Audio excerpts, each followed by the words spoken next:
remis le dernier message qu'on a, Oui, qu'on a eu oui, vous me l'avez donné là. J'avais bien été de cœur avec vous, mais j'avais pas tellement eu le temps de le voir et de l'étudier. Alors, je suis assez impressionné parce que quand j'y avais été la dernière fois en 1997, Myrna n'avait pas eu de stigmate et la Vierge, la petite image n'avait pas coulé d'huile depuis 7 ans. Et ça faisait maintenant 11 ans.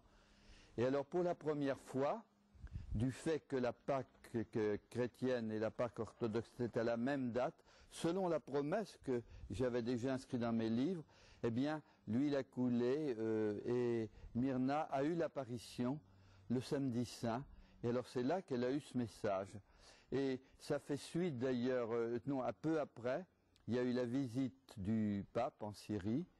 Et avec le patriarche, eh bien, ils se sont accordés sur la date de Pâques. Nous avons 2 dates, 2 calendriers différents. Alors le pape a dit, bah, faudrait qu'on célèbre ensemble. Et alors le pape, il est tout prêt à changer. Peut-être que le patriarche, ça l'aurait davantage dérangé. Alors désormais, Myrna a gagné pour la Syrie, la Sainte Vierge a gagné pour la Syrie. Pâques l'année prochaine, ce sera célébré la même date. Alors je pense que l'année prochaine, elle aura aussi une extase et puis qu'il y aura aussi l'image qui va donner de l'huile parce que les gens l'attendent, parce que je crois qu'il y a pas mal de guérisons qui se font et puis de conversions et puis de grâces qui viennent par cette huile-là. Alors mon commenter le message, ce serait peut-être un peu long, mais alors il se situe dans cette atmosphère et c'est une apparition du Christ qui parle à Myrna de la Vierge. Et il lui dit, ici se trouve une mère qui souffre, qui prie et qui me dit, Seigneur, tu es tout amour. Alors, qu'est-ce qui veut dire que la Vierge souffre? Bien, c'est un peu ce que dit Pascal. Le Christ est en agonie jusqu'à la fin du monde. Qu'est-ce que ça veut dire? Le Christ est quand même glorifié. Il a tout donné, il a énormément souffert, et maintenant, il est dans la gloire. Et alors, ces souffrances, est-ce qu'elles sont du passé? Oui, elles sont du passé selon le temps, mais dans l'éternité, où il voit tout ensemble, où il rassemble tout sur son meilleur, ces souffrances lui restent présentes, vous voyez, présentes comme nous, comme une maman, vous voyez, qui vient d'avoir son enfant. Elle se souvient qu'elle a souffert, mais elle est heureuse d'avoir souffert pour avoir cet enfant. Eh bien, lui, c'est encore plus présent, parce que ce n'est pas un souvenir, c'est présent à son éternité. Et pour la Vierge aussi, de tous nos péchés, de tout le mal que nous faisons, elle souffre, et elle est avec nous et avec le Christ, pour nous aider à bien faire mieux, pour que le salut du monde, qui n'en finit pas, qui recule quelquefois, s'accomplisse. C'est à ça qu'elle a donné sa vie, d'une façon merveilleuse, parce qu'on en parlera tout à l'heure.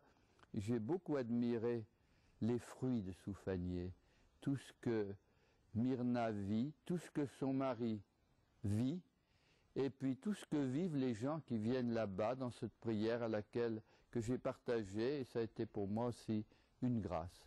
Alors je ne sais pas, il y a bien des choses dans le message. Il invite Myrna à offre ses souffrances avec joie. Et donc offrir ses souffrances avec joie, puis offrir ses joies aussi, parce que Myrna, bien, je crois qu'elle est prête à accomplir dans son corps les souffrances du Christ pour son corps qui est l'Église, les continuer dans le temps, puisque dans le temps, les souffrances du Christ sont terminées. Mais, comme disait saint Paul, j'achève dans mon corps ce qui manque aux souffrances du Christ pour son corps qui est l'Église. Et Myrna continue. Peut-être trop, parce que on me dit qu'elle jeûne tous les jours, sauf le dimanche au pain à l'eau. C'est quand même un régime très déséquilibrant. Ça me fait peur pour elle. J'espère qu'on va faire des contrôles. Hein. Seulement durant le carême, je pense.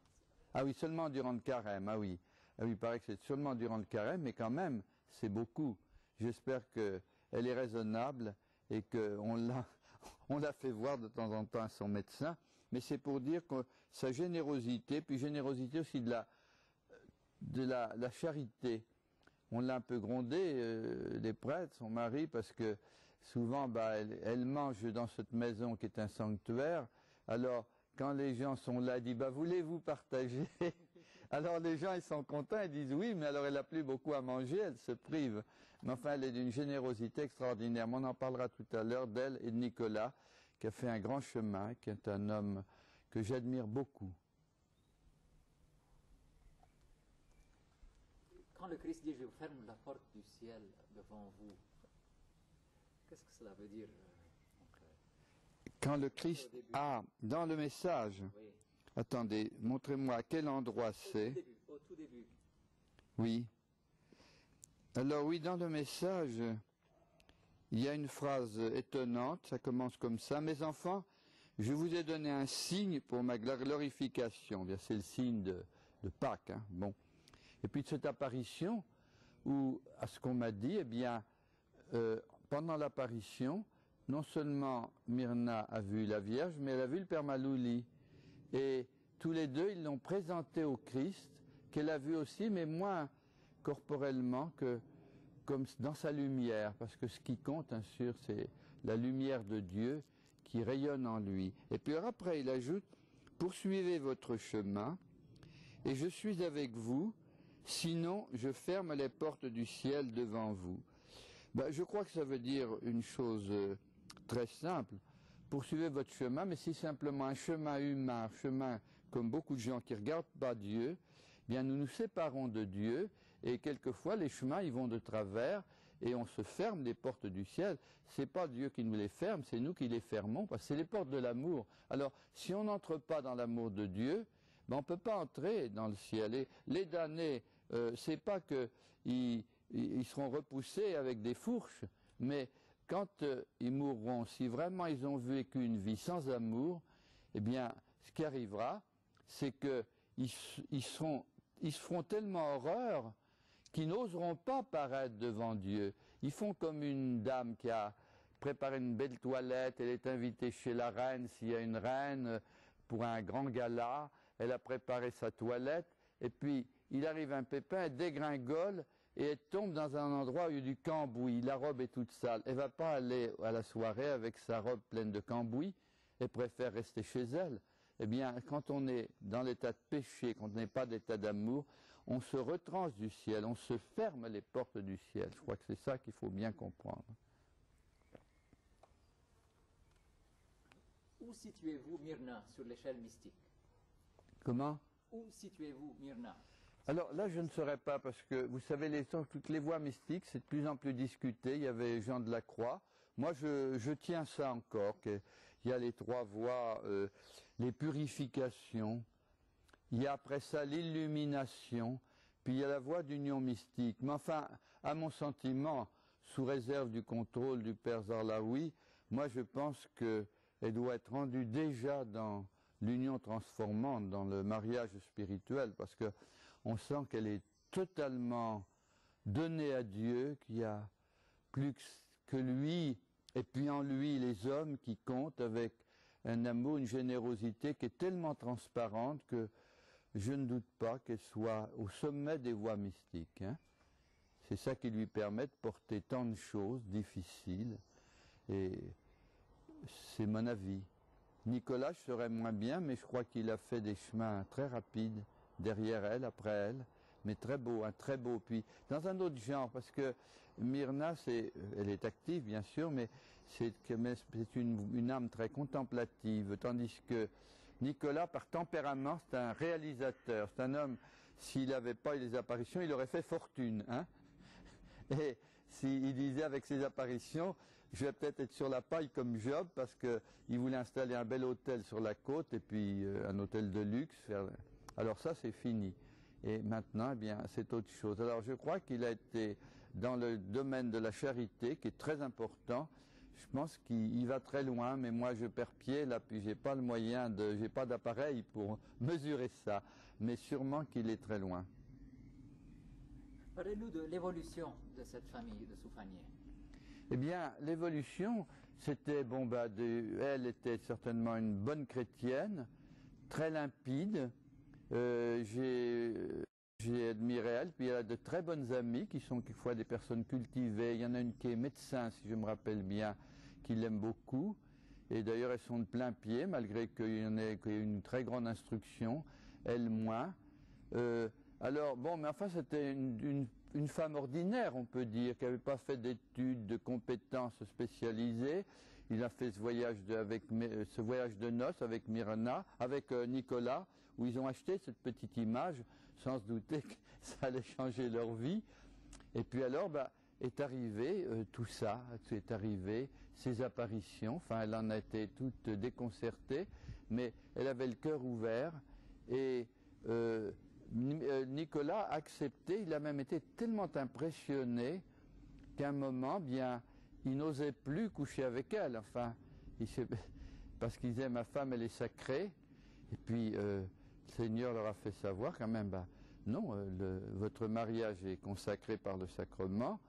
Vous êtes des époux normaux, vous n'avez pas de problème. Enfin, je ne sais pas comment ils ont raisonné ça en détail, mais enfin, vous voyez, pour Nicolas, ça a été un drame. Puis le drame que, pour son métier de coiffeur, ça marchait plus. Le projet avec Myrna pour cet hôtel, ça marchait plus. Il fallait qu'il reste là.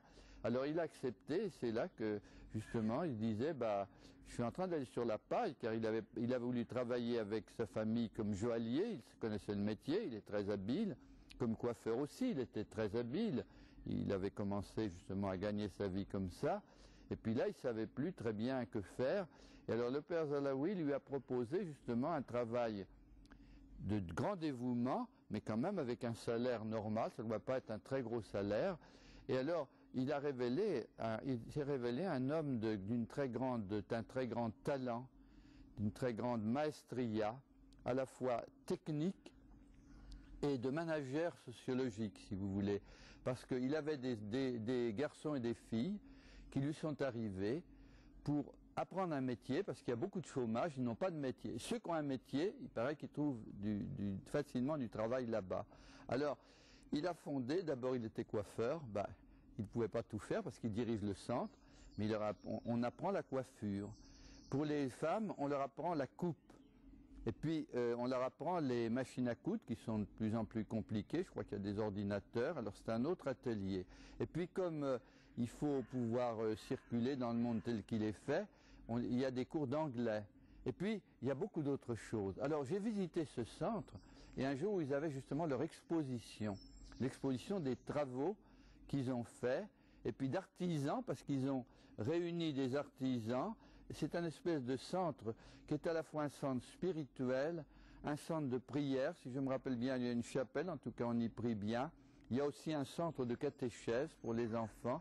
J'ai interviewé Nicolas là-dessus, je crois que je n'ai jamais publié, mais j'ai été admiré. Et il était là, très simple, présent parmi ces jeunes comme un autre, mais avec quand même son bureau, d'où il mène tout. Vous voyez, sans avoir des organigrammes compliqués, sans avoir des quantités de papier comme on en fait aujourd'hui, mais c'est une espèce de concertation. Et là, pendant l'exposition, il y avait des garçons, des filles qui vous présentaient, vous faisaient visiter, pouvaient prendre, si on achetait, bien, ils notaient tout en comptabilité. Enfin, très aimablement, très gentiment, moi j'ai trouvé une atmosphère, vous voyez, à la fois humaine, spirituelle, constructive, pour arracher ces jeunes au chômage. J'ai dit, quelqu'un qui est capable de monter ça, voyez-vous, et de monter ça à partir de rien, c'est quand même un homme de grande capacité. Il en avait, mais il la dépense toute au service des hommes et du Seigneur pour les meilleures causes possibles, à la fois causes humaines, causes spirituelles, sans rien dissocier. Ça, j'admire beaucoup. Je me sens un peu tout petit devant ces gens-là. Vous avez parlé d'un des fruits de Soufanié. Est-ce qu'il y en a d'autres que vous avez... Je les ai pas tous vus, je ne sais pas. Il faudrait demander à d'autres ce qui se passe. Je sais qu'il y a des guérisons aussi. Il y a des conversions. Puis il y a cette qualité de la prière, cette qualité du cœur qu'il y a chez Myrna, chez son mari, chez ses enfants que j'ai vus, ils vivent très spontanément, on voit que c'est des enfants qui vivent dans la grâce de Dieu, quoi, vous voyez. Alors là, je ne pourrais pas détailler les fruits, c'est au père Zalaoui qu'il faut te demander ça. Et la prière continue, la prière constante et continue à la maison sans arrêt. Oui, c'est ça, oui, d'apprendre à toujours prier, là, car Dieu ne nous quitte pas. Alors, il y a des gens, et moi je suis souvent trop occupé par des choses absorbantes, arriver à toujours prier, j'espère qu'il y a un petit quelque chose qui reste, mais souvent on est trop absorbé par ce qu'on fait. Je crois que c'est le cas aussi pour Nicolas, je ne sais pas. Myrna, je crois qu'on l'aide à faire sa cuisine, heureusement, mais enfin, il y a des moments où les occupations, mais elle a une prière certainement très profonde. Dans un des messages, Myrna, quand elle était en extase, la Vierge lui dit descends et dis-leur que tu es ma fille avant d'être la leur. Descendre de son premier étage, là. Elle était en extase. Ah oui, en extase, ah oui. Et la Vierge lui disait ça. Alors elle a pu obéir. Parce que c'est ça, ça fait. Moi, en état d'extase, elle pouvait voir les personnes qui étaient dans la chambre. Alors elle a dit quelque chose, ces gens, moi je ne suis pas au courant de ça. Mais quand on est en état d'extase, peut-être oui. C'est ça. Vous pouvez nous expliquer un peu qu'est-ce que ça peut Bien, alors c'est très différent. Vous voyez, l'extase, c'est pas un modèle unique. J'ai vu trop de gens en extase pour savoir qu'il y a beaucoup de variantes. Hein. Le mot extase, ça veut dire extase, c'est un état qu'on est en dehors, on est en dehors du monde. On ne voit plus de monde extérieur, on ne voit plus, on n'entend plus.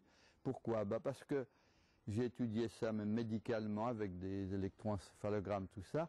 Parce que pour que la Vierge apparaisse, elle ne vient pas dans ce monde-ci, il faut qu'on soit branché sur elle. Alors, toutes les perceptions extérieures sont suspendues et il y a une perception beaucoup plus directe, qui est une perception réelle, qui peut être une perception vraiment physique, corporelle, mais corporelle de la Vierge qui est non pas dans notre espace-temps, mais qui est dans l'éternité, dans l'espace de Dieu, donc c'est dans un autre monde, voyez-vous.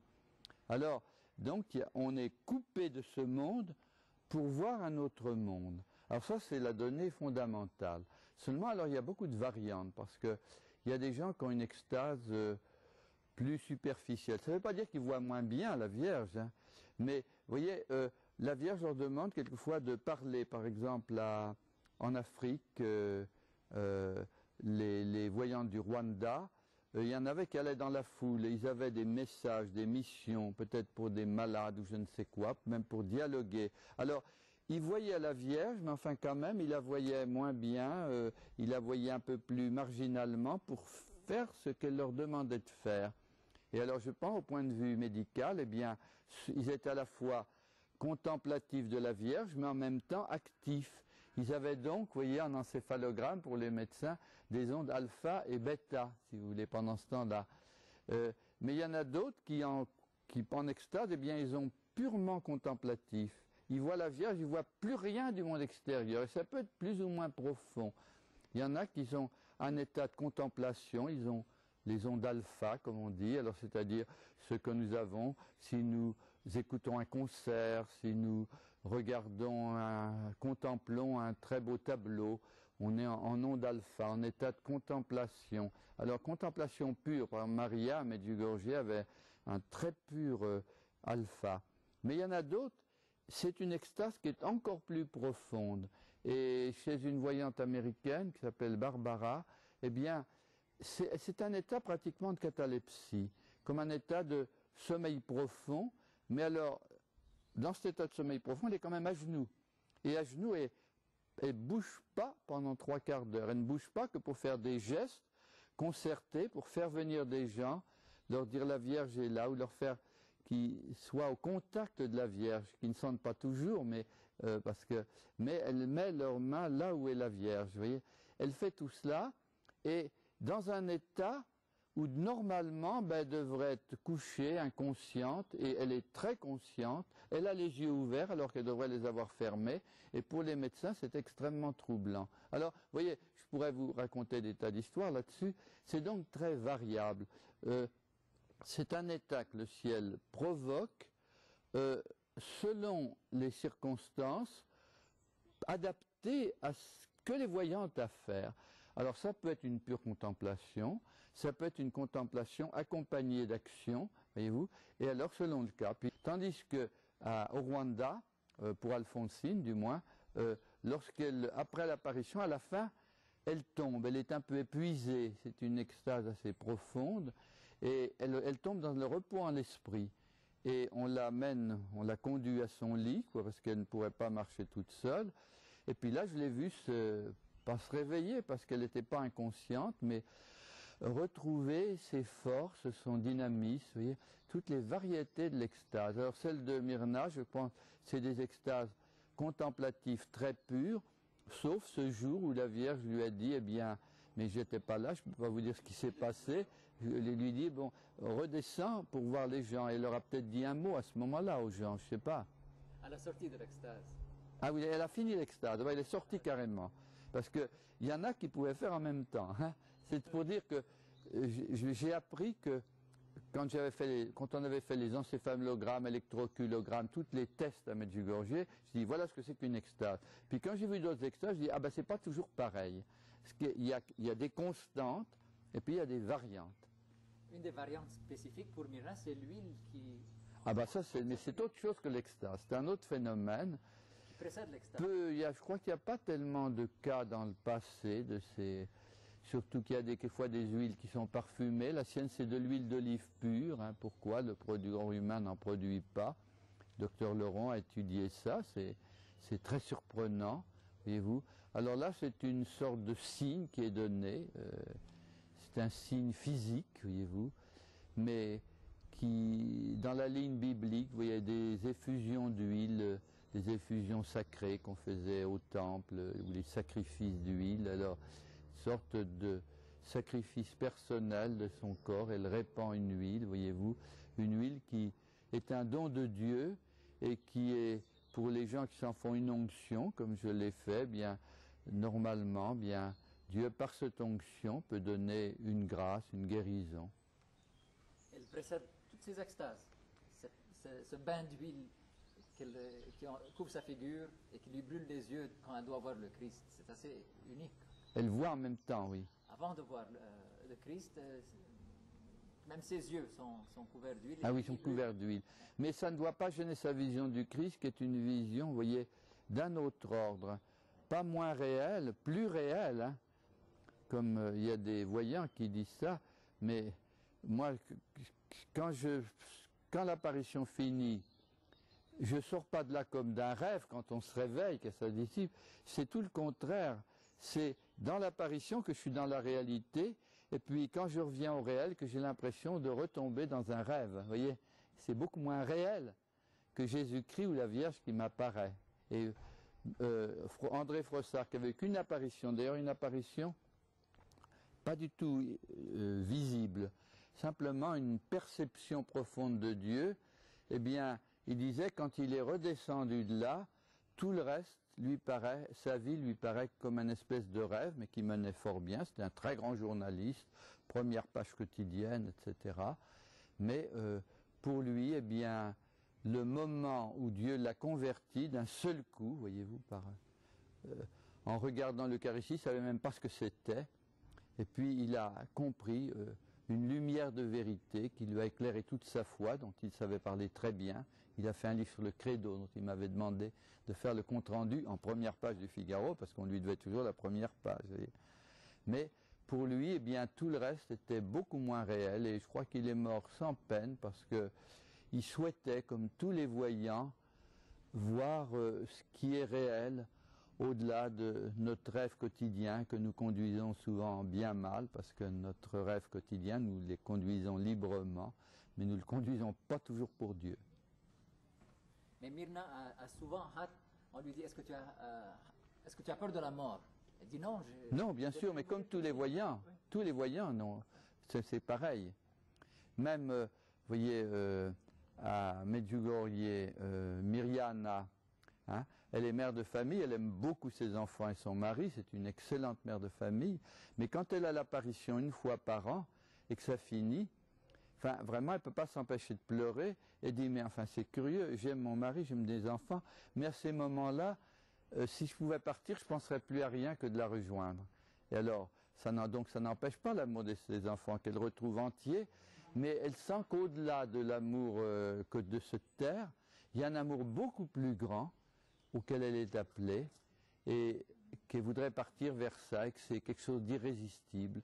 Alors c'est une grande leçon parce que c'est pas du tout une chose de se détacher de ces amours humains, mais elle comprend que ces amours humains, eh bien, ils comptent dans la mesure où elle élèvera ses enfants dans l'amour humain, mais aussi dans l'amour divin. Souvent dans les messages confiés à Myrna, le Christ et la Vierge, au moins une dizaine de fois, disent à Myrna, nous sommes avec toi, nous sommes avec toi, nous sommes avec toi. Vous voyez qu'il y a cette peur qui est constante. Et souvent on voit... Nous sommes avec toi, oui. Bah, c'est ce que veut dire le mot Emmanuel, Dieu avec nous. Hein. Et le Christ est appelé Dieu avec nous. Alors, Dieu est avec nous, c'est la première parole de l'évangile de Matthieu sur le Christ, c'est aussi sa dernière parole, je suis avec vous jusqu'à la consommation des siècles. Dans tout l'évangile de Matthieu, il est inclus dans ce fait que le Christ, c'est Dieu avec nous. Hein. Alors, quant à ne crains pas, bah, que voulez-vous, en général, dans la Bible, ça revient souvent, la Vierge Marie a eu ne crains pas. Hein. Eh bien, alors ça, c'est la crainte sacrée, parce que lorsque Moïse a vu le buisson ardent et qu'il a perçu à travers cette flamme, c'est pas une flamme ordinaire, il a perçu que c'était la lumière, la flamme de l'amour de Dieu, enfin, il l'a perçu intuitivement, il a été quand même inquiet, il s'est senti indigne, il s'est déchaussé, il n'osait plus marcher avec ses chaussures, donc il avait crainte de Dieu. Non pas, c'est pas une peur, mais il se sentait tellement petit devant Dieu à ne pas oser paraître. Alors, ne crains pas, il y a ça. Mais alors, il semble que dans le message reçu par Myrna, le ne crains pas, c'est aussi à cause des épreuves d'ici-bas. Il y aura des épreuves, ce que dit le pape. Le monde tourne mal, le monde s'abandonne au péché, tout se passe, il est en train de se détruire lui-même, de s'auto-détruire, comme on dit. Alors, n'ayez pas peur, parce qu'avec Dieu, vous serez les plus forts. Avec Dieu, rien ne peut vous arriver que quelque chose qui vous conduira finalement vers Dieu. Dieu aura finalement raison. Voyez-vous des progrès dans l'unité des chrétiens, l'écuménisme? Ben, il y a quand même, c'est tout un problème, parce qu'il y a eu un grand démarrage, il faut le dire, qui a été commencé par les protestants qui se sont souciés de ça. Puis l'œcuménisme, à ce moment-là, l'Église était très repliée sur elle-même, on n'aimait pas beaucoup l'œcuménisme protestant, ça semblait quelque chose de dangereux. Les gens qui voulaient faire dialogue avec ces gens-là, comme le père Congar, ils avaient pas mal d'ennuis, ou même le futur cardinal de Villebrandt, tous ces futurs cardinaux, ils ont eu pas mal d'ennuis. Mais finalement, donc, ça a fait son chemin. Rome est entrée dans l'œcuménisme. Il y a donc un organe d'œcuménisme dans l'Église, qui a été d'ailleurs présidé par le cardinal Villebrandt, qui a été le deuxième patron de ce grand organisme. Alors, il y a donc un progrès, parce qu'on a fait le dialogue, nous faisons beaucoup de choses ensemble, mais ça piétine un petit peu. Et je crois que ce qui manque, c'est justement un œcuménisme de la prière, du fond. Parce que c'est pas un maquignonnage, vous voyez, l'œcuménisme. Les discussions finales, les discussions pour s'entendre sur les détails, eh bien ça, ce sera la fin. Mais elles ne pourront aboutir que si nous avons un même cœur pour prier Dieu, pour l'amour de Dieu et l'amour des hommes. Dans la mesure où nous sommes unis dans l'amour, tous les autres obstacles sauteront. Mais si nous en sommes simplement à discuter pour les mariages, la communion, l'intercommunion, bah, tant que les cœurs ne sont pas mûrs, rien n'est possible. Alors, pour ça que je crois beaucoup à l'œcuménisme de Soufanier, parce que c'est un œcuménisme qui est fondé sur la prière. D'ailleurs, il coïncide tout à fait avec celui de Vassula Riden, je ne sais pas si vous connaissez, qui, elle aussi, le Seigneur lui a inspiré de demander l'unification de la date de Pâques. Et vous savez que dans le voyage de Grèce, le pape a demandé aussi, avec le métropolite, l'unification de la date de Pâques. Et il y a eu un accord, et ça, Vassula, je crois savoir qu'elle avait fait savoir au pape, même l'importance de parler de ça. Alors, de toute façon, le pape en a parlé. Il y a eu un accord, donc, cette progression sur la date de Pâques, qui n'est pas symbole, ça a commencé. Mais il faudrait qu'arrive un progrès dans la prière et dans l'amour, parce que sans ça, rien ne marcherait. Est-ce que c'est plus prometteur en Orient, cette unité entre catholiques et orthodoxes?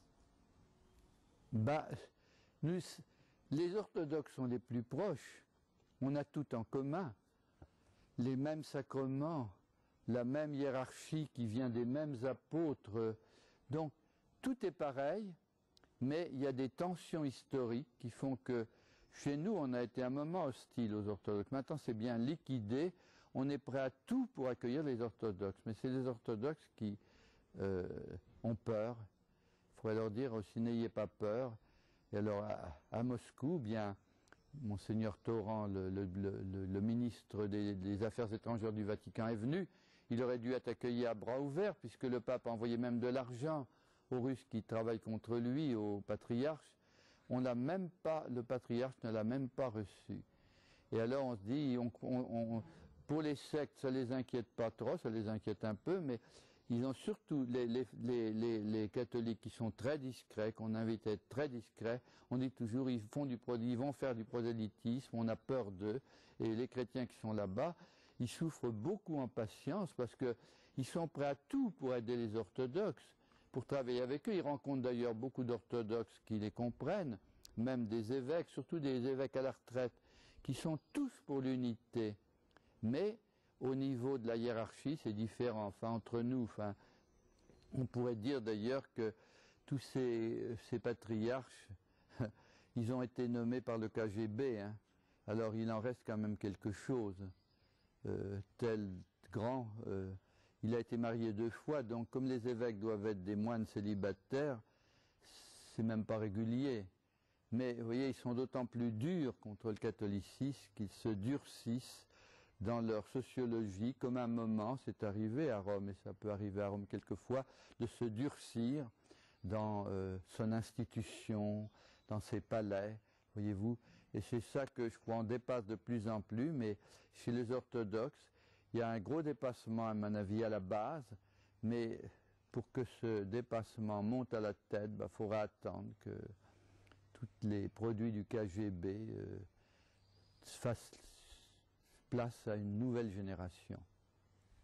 Voyez-vous un lien entre Soufanié et Fatima? Parce qu'on parle de Notre-Dame de Kazan. Je cherche pas tellement des liens. Je crois que chaque apparition a une fonction en un lieu très précis. C'est pas comme les notes d'une symphonie qu'il faudrait relier entre elles. Je crois que c'est un impact de Dieu qui est très personnalisé, vous voyez, très personnalisé dans un lieu, voyez-vous. Alors là, je ne chercherai pas de rapport, sinon c'est la même Vierge, c'est donc les mêmes intentions, le même évangile, mais les détails, à mon avis, les points communs n'ont pas tellement d'importance, voyez-vous, il y a un côté plus prophétique de Fatima, vous voyez, contre le communisme, là, ce n'était pas le cas, voyez-vous, c'est un autre impact, à mon avis, et je préfère regarder chaque apparition pour elle-même tout en sentant bien la convergence. Mais ce qui m'intéresse, c'est la convergence plutôt que de vouloir les relier ou les juxtaposer. Pour terminer, les stigmates de Myrna, sont-elles uniques? Sont-elles uniques? Uniques? Oh non, il y a beaucoup de stigmatisés. C'est même un des charismes les plus fréquents. Moi, j'en connais pas mal. J'en connais à Saint-Nicolas, au Brésil. La voyante a été stigmatisée. Oh, il y en a beaucoup d'autres. Il y en a d'ailleurs des stigmates parfois intérieurs. Les gens souffrent, toutes les souffrances de la passion, mais il y en a où le sang ne coule pas. Il y en a d'autres, le sang ne coule pas, mais on voit momentanément, les plaies sont visibles, hein, mais visibles sans écoulement. Oui. Il y a beaucoup de cas extrêmement différents. Hein. Même Vassula a eu des stigmates pendant un temps, Vassula Riden. D'autres.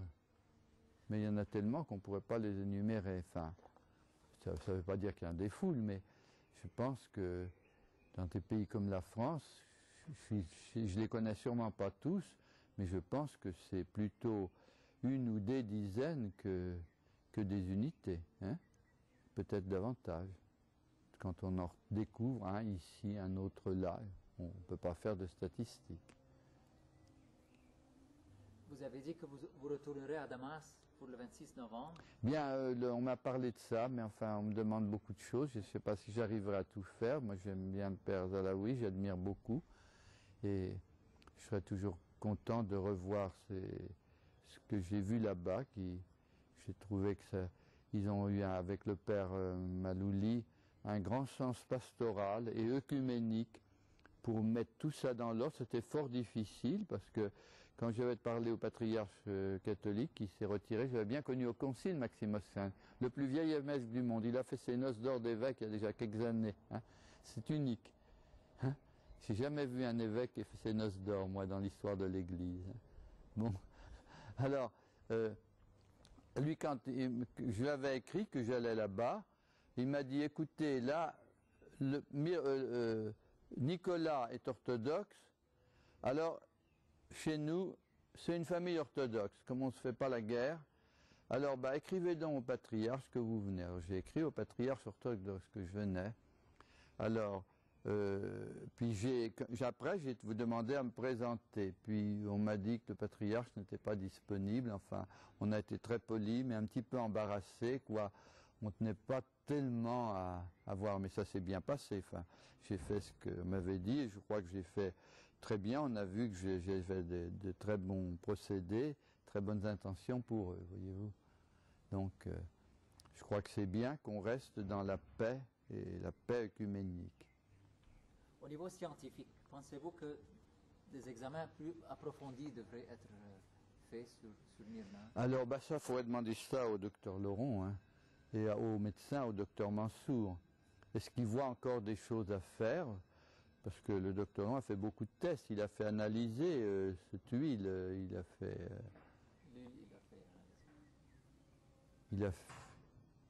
Est-ce qu'il n'y a pas un autre... Est-ce que c'est pas l'huile de l'image qui est parfumée, je crois? L'image et du corps. Le corps n'est pas parfumé. Non, mais l'image de... Est-ce que l'image de... elle est parfumée? Oui, c'est ça. Alors il a fait analyser les parfums par des laboratoires de parfums. Et ils ont à la fois des moyens d'analyse et puis, comme toujours, quelque chose qui surprend, voyez-vous. Mais pour mieux comprendre peut-être l'extase ou... L'extase, on n'a jamais fait d'encéphalogramme, je crois, si on pourrait le faire. Quand on sait qu'il y a... Quand l'extase est attendue, il ne l'a pas fait, le docteur Laurent. Il aurait pu le faire. Il n'a peut-être pas voulu être indiscret parce que faut lui remettre quand même des tas d'électrodes. Je ne sais pas combien. Autrefois, il y en avait 8 parce qu'il y avait 8 coordonnées. Je ne sais pas s'il faut en mettre 30 aujourd'hui parce qu'il y a 30 coordonnées. Enfin, sur les portatifs, il n'y a peut-être que 20 coordonnées. Bon, enfin, ce serait certainement intéressant de le faire. Mais enfin, vous voyez, avec tous ces tests médicaux, ils atteignent le récepteur. Et c'est intéressant. Moi, j'y ai tenu. C'est moi qui ai demandé les premiers encéphalogrammes. Nous avons fait les premiers à Medjugorje. J'ai trouvé des médecins, je ne pouvais pas les faire moi-même, avec le professeur Joyeux. Donc, j'ai déterminé les premières études de l'extase par les moyens techniques, encéphalogramme, électrooculagramme, etc. Alors, je crois que c'est utile, mais je sais les limites. Ça atteint le récepteur, ça n'atteint pas l'émetteur qui est la Vierge. La science ne l'atteint pas. Et alors, ça reste une chose, mais on peut, à mon avis, induire beaucoup de choses, vu la cohérence de l'extase, vu la cohérence du dialogue, vu que ce n'est pas un état pathologique. Parce que, vous voyez, mais comme ce n'est pas pathologique, c'est donc un état qui est fonctionnel, qui répond à une finalité. Alors, en un sens, c'est quand même une preuve, bien qu'on n'atteigne pas directement l'apparition, c'est une preuve indirecte qui me semble extrêmement forte. Alors, pour Myrna, elle est tellement équilibrée, voyez-vous, qu'il n'y a pas... Savoir que son extase n'est pas pathologique, ça se voit rien qu'à la voir en extase, voyez-vous. Mais enfin, la vérification pourrait avoir un intérêt, puis savoir quel type d'onde est là. Est-ce qu'elle est plutôt en onde alpha ou au contraire des ondes encore plus ralenties? Mais je ne crois pas. Je ne pense pas que ce n'est pas les ondes du sommeil profond ou de la catalepsie. Mais on pourrait le faire. Il n'y a toujours pas de commission d'enquête officielle sur Soufanié. Bah, puisque le patriarche catholique dit ça ne me concerne pas, que le patriarche orthodoxe, il avait d'abord pris l'icône parce que c'était quand même ça, c'était très populaire, et puis elle a arrêté de couler. Et certaines gens ont même dit parce qu'il y avait des dates sébiles pour récolter de l'argent. Alors, ils ont été un peu vexés de ça, ils ont même renvoyé l'icône dans un sac d'emballage quelconque. Alors, ça fait que, mais vous savez, est-ce tellement important les enquêtes? Vous savez, je crois que si on en faisait une en Syrie, le père Zalaoui y veillerait, les médecins qui ont déjà étudié seraient nécessairement là, ce serait une enquête bien faite.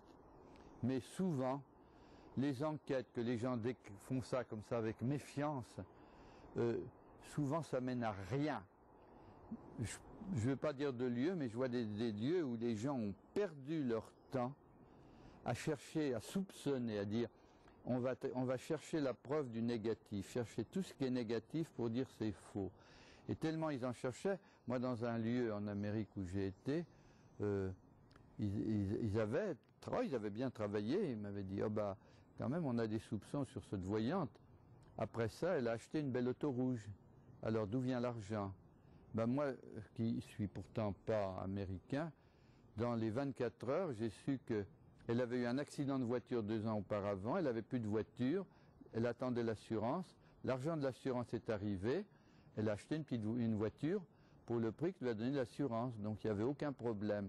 Mais j'étais curieux que cette objection qui circulait depuis assez longtemps, il n'ait pas trouvé la réponse, alors qu'en 48 heures, j'ai trouvé que c'était très facile d'avoir la réponse.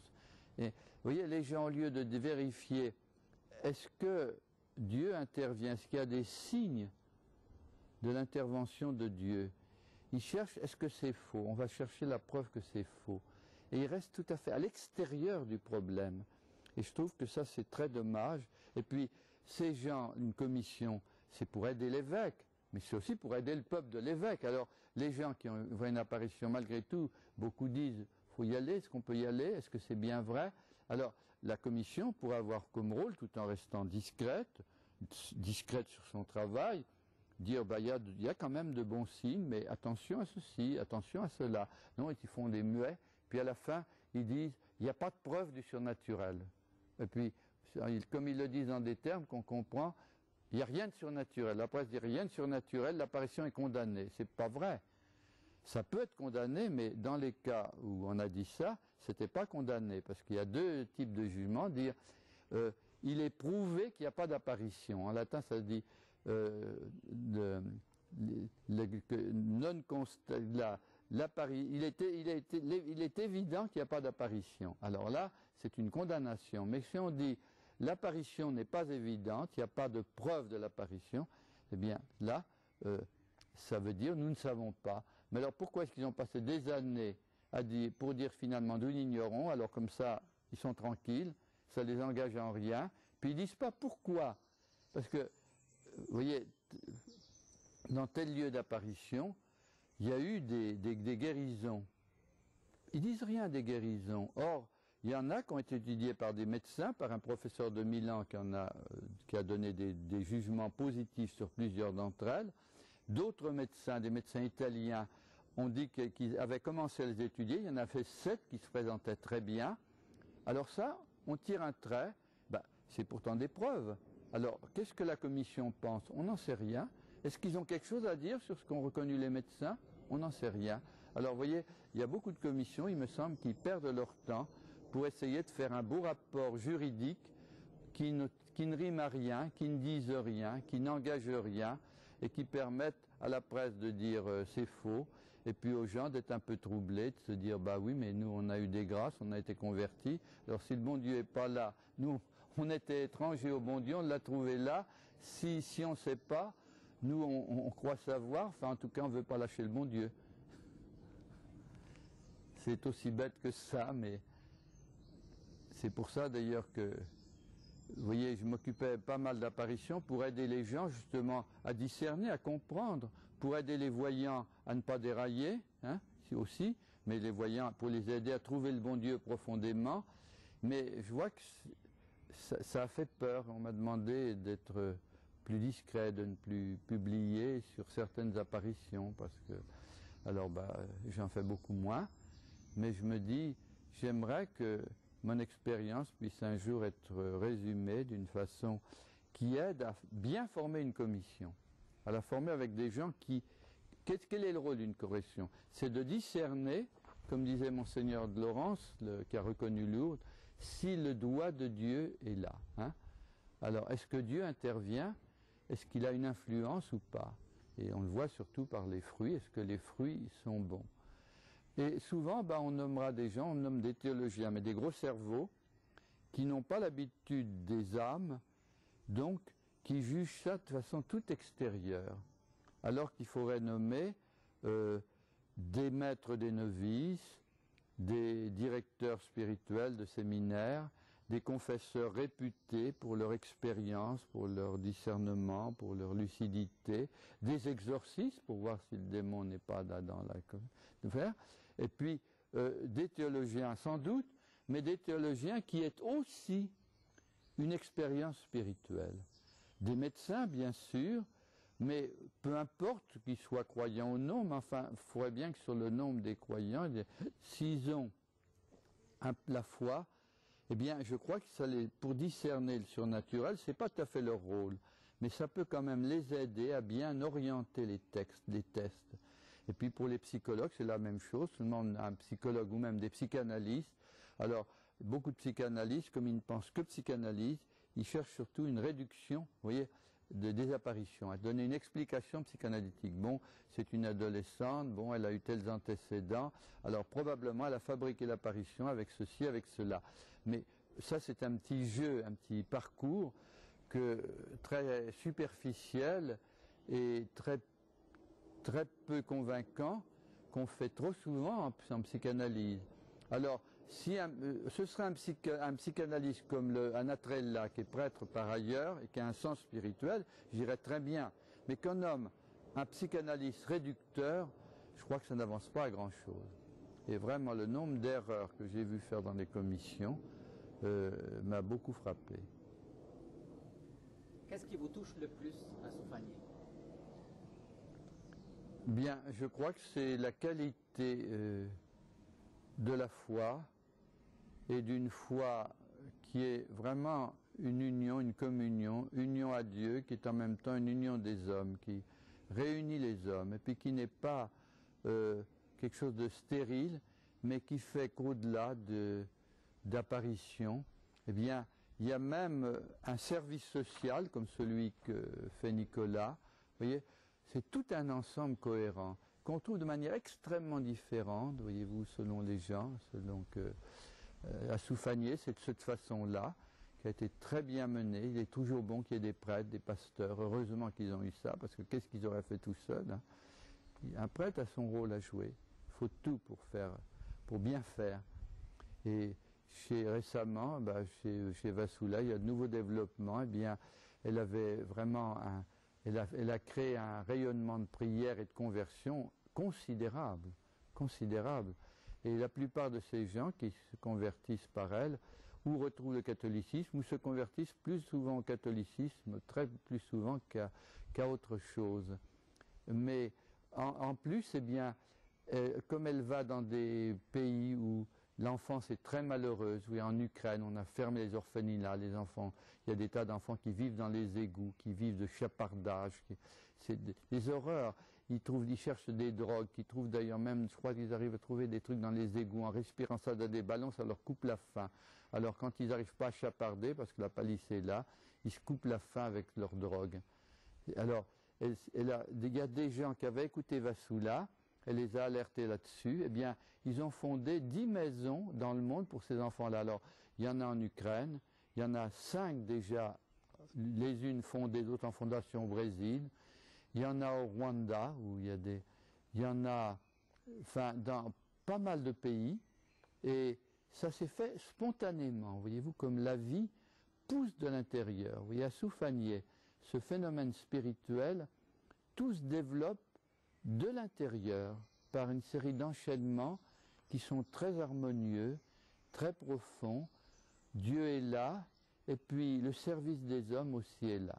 Voilà. Est-ce un peu prophétique, le fait que ça soit à Damas aussi, et que cette unité tant désirée? Bah, c'est prophétique. Qu'est-ce que veut dire prophétique? Ça veut dire parler un prophète, celui qui parle au nom de Dieu. C'est ça que veut dire le mot grec prophète. Alors bien sûr que Damas est prophétique, c'est une parole de Dieu qui atteint beaucoup de gens et qui les atteint dans la prière, dans la paix, dans le service et aussi dans le jeûne en même temps que dans la prière puisque Myrna jeûne.